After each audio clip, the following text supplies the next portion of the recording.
Hi everyone, and welcome to this week's episode of Relationship Talks. I am your host Laurie Brooke, and together we will get to take a look at what goes on behind closed doors. Today, I'm joined by Jyoti Dhanota. Hi, my name is Jyoti Dhanota, and I'm here to talk about my relationship with my youngest uncle on my mom's side.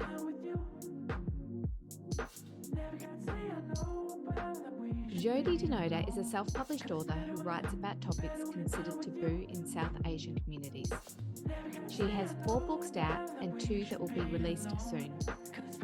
She is the founder of sincerelygeetmh.card.co, and you can stay up to date with the upcoming releases by following her on Instagram at geetisbooked.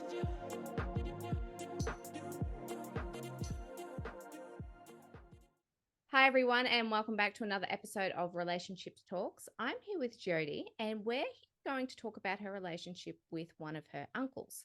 Now, you would have heard in the introduction that it's her youngest uncle on her mother's side. Is that correct? Yep. Yes. And the relationship that she has or had with him has caused issues within the family. So she is here to talk about how that has played out. So thank you so much for coming on the show. Of course. Thank you for having me.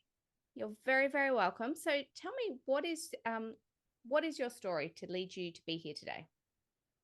So rewind all the way back to 2021, March 2021, when my mom's youngest brother and his family had come to live with us from India.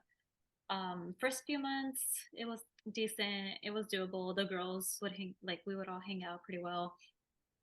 But then later came to the realization that he's freeloading off of us. And I was working 3 jobs in 2021.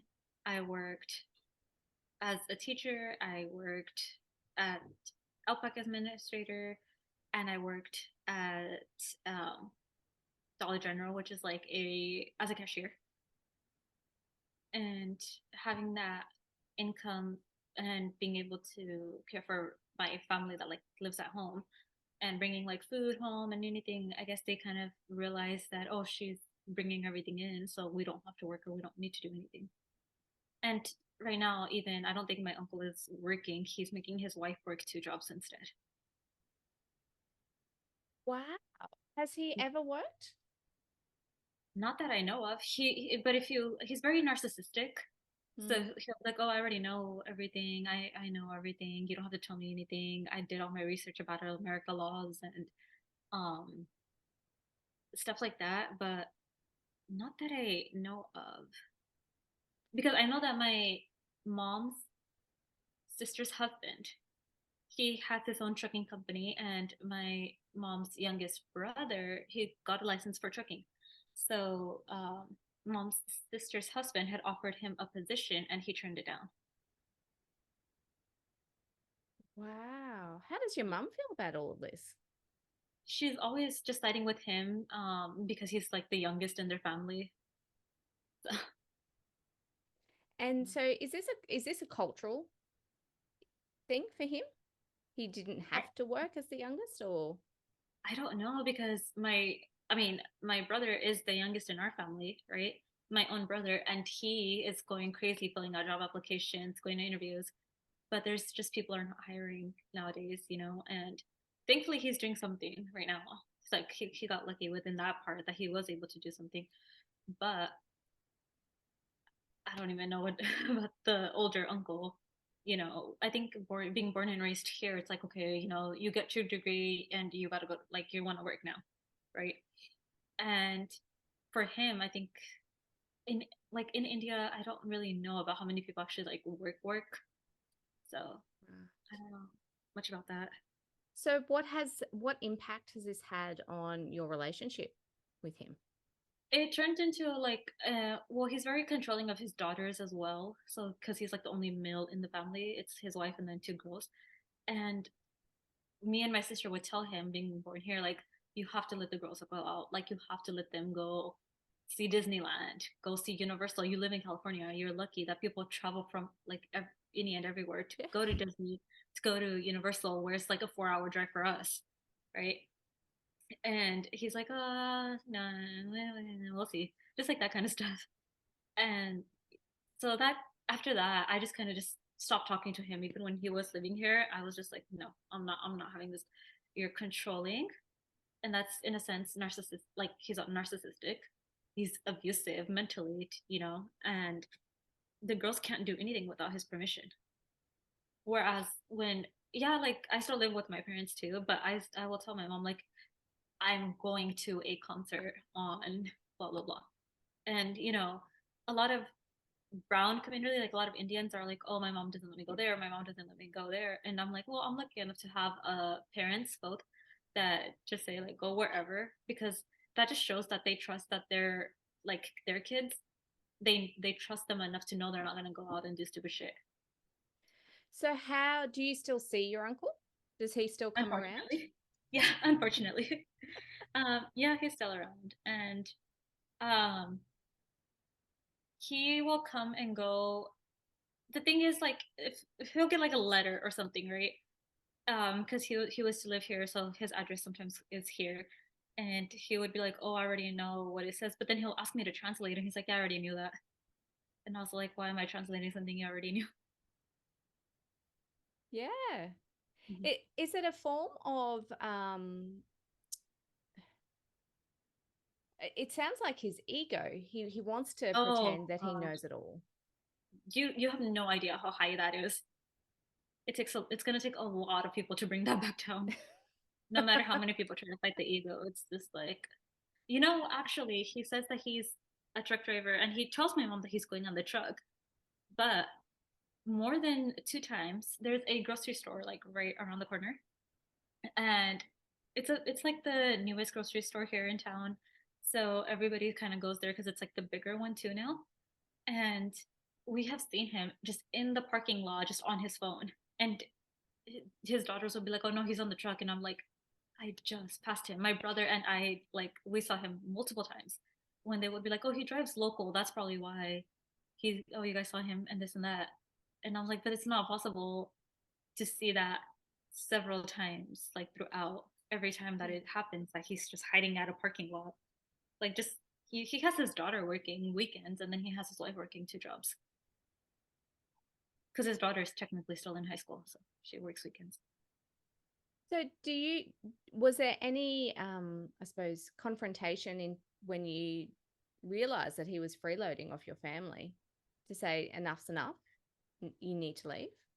Um, I tried a lot with my mom. Obviously, tried that a lot. And my cousins actually, well, we lived with them for 6 months, but my cousins are the ones that petitioned everything and invited them to the US from and they live in New Hampshire. They dealt with them for a year. And now when they were living here for 6 months, it was my cousins from New Hampshire that kept like texting me like, tell them to get their place now. Like, you're gonna go insane. And I still have like those screenshots of the text that one of my female cousins from New Hampshire has sent, like, that just because she had enough of them too, so she knows. Whereas like the only person who wouldn't know is my sister, because my sister was only here for like weekends. She works in the Bay Area, and so she, anybody can put up an act for like 2 to 3 days. Yeah. And that's like one of the lines I actually used in my book. Like, anybody can put up an act 2, 3, 4 days, whatever. But when you live with them every single day and your house turns into this hostile environment, it's just a whole different story for you. Yeah. So how did you cope during that period? Therapy. I had to go to therapy. I would like lock myself in my room and just not want to see anybody or anything. And I became like this like little stick. Like, now I'm healthy, weight looking again, but I was like this tiny probably earlier. Yeah. And did In anyone recognize that?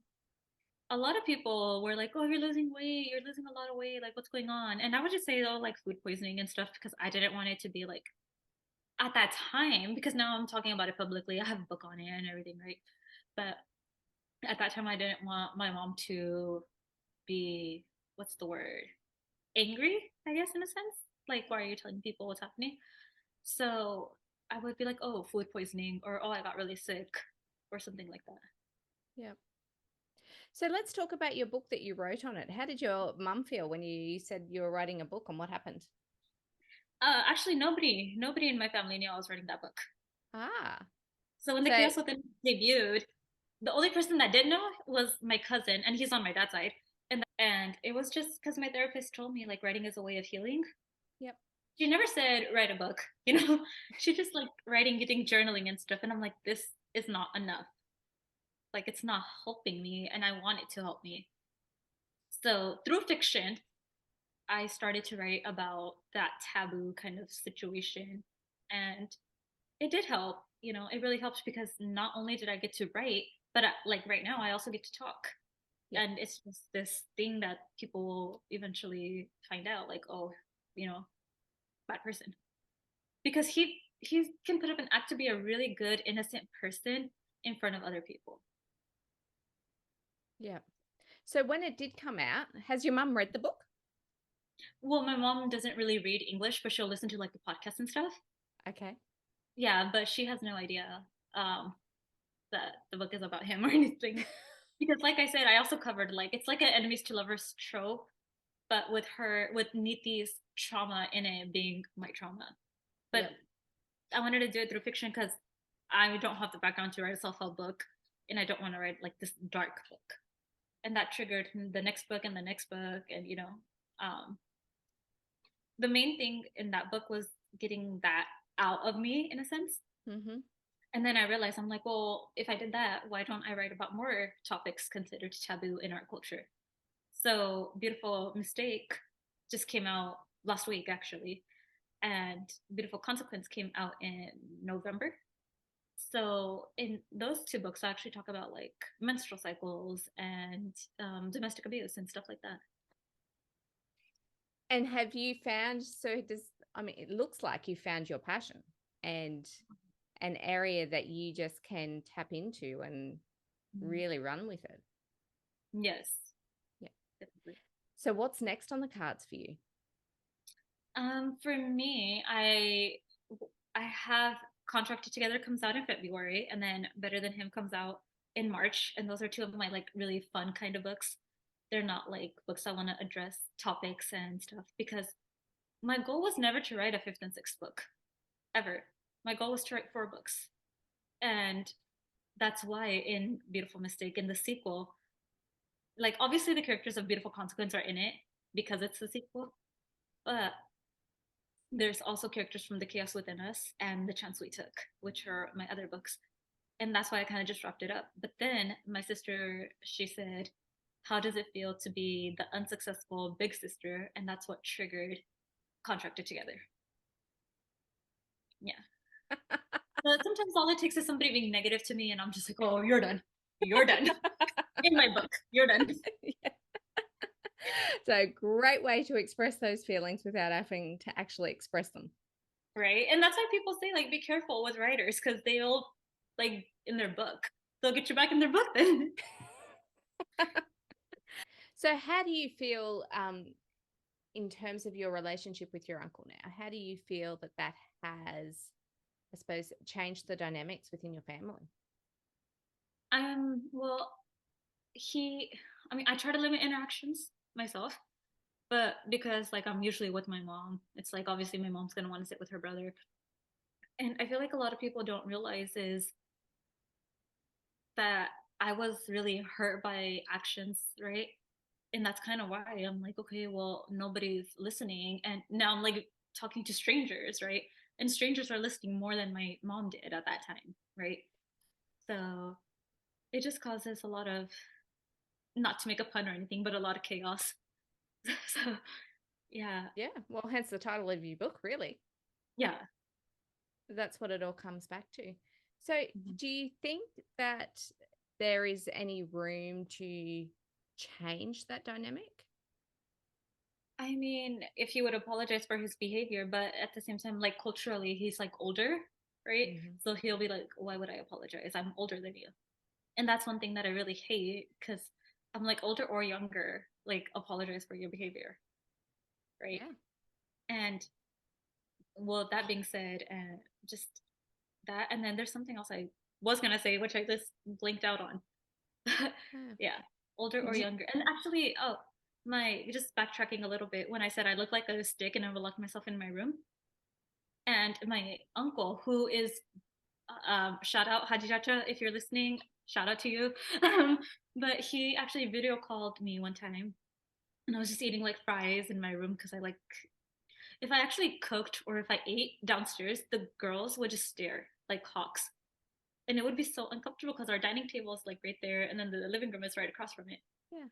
It would be uncomfortable to eat, you know. And he just video called me, and he was just eating and talking, and he's the one that has like copies of my books. Like he's like, I want signed copies of your books, and I'm like, okay, cool. So I would sign them, send them to him.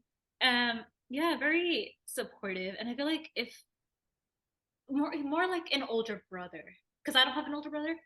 Yep. So I feel like he's a person where I can like vent to, or I can just turn to if anything is needed, you know. And he's just very easy to get along with in a sense. Yep. And so is Never felt like he an uncle on your mum's side as he's well? on my dad's side. Dad's side. Like my dad's side of the family, I've never had a problem with any of them. Yeah, they're. I don't know if it's because they're like born and raised here. Well, not born here, but they're some of them are mostly raised here. My cousins are. My cousins, their kids are born and raised here, and it's just this whole different dynamic in a sense. Because my cousins on my mom's side that lived with them for a year, they also felt what I felt. So it was this clash of cultures, and we're like, that's not how it's done here. Yep. Yeah, and I know that he would like uh not my uncle on my dad's side, but my uncle going back to him on my mom's side.